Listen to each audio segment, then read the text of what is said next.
Qurani-Kərim eyni zamanda sonuncu peyğəmbər Həzrəti Muhammed sallallahu əleyhi və alihi və səlləmin peyğəmbərliyinin təsdiqi və peyğəmbərin əbədi möcüzələrindən hesab olunur.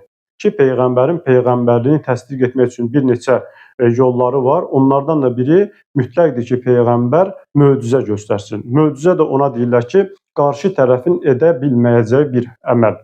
Əgər qarşı tərəf də onu edə bilərsə, o zaman bu möcüzə sayılmaz və həmin şəxsin də peyğəmbərliyi sabit olmaz. Ona görə Qurani-Kərim sonuncu peyğəmbərin həm peyğəmbərliyinin təsdiqi, eyni zamanda da sonuncu peyğəmbərin əbədi möcüzəsi adlanır.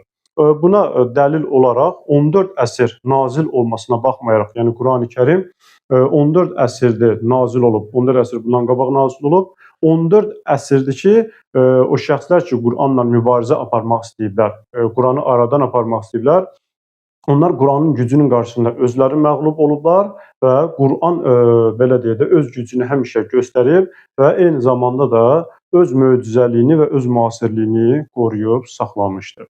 Qurani-Kərim bütün insanlıq üçün nazil olub və eyni zamanda İslam dininin iki əsas, yəni mənbələrindən birincisi hesab olunur. Ki, biz İslam dininə baxdıqda, İslam dinində əsas olaraq iki mənbə qeyd olunur. Onlardan biri Qurani-Kərimdir. Yəni, birincisi Qurani-Kərimdir. İkincisi sünnə adlanır. Sünnədən də məqsəd Peyğəmbər və Əhl-i Beytdən nəql olunan səhih hədislər. Ki, Qurani-Kərimdə bu dəlillərin birincisi hesab olunur.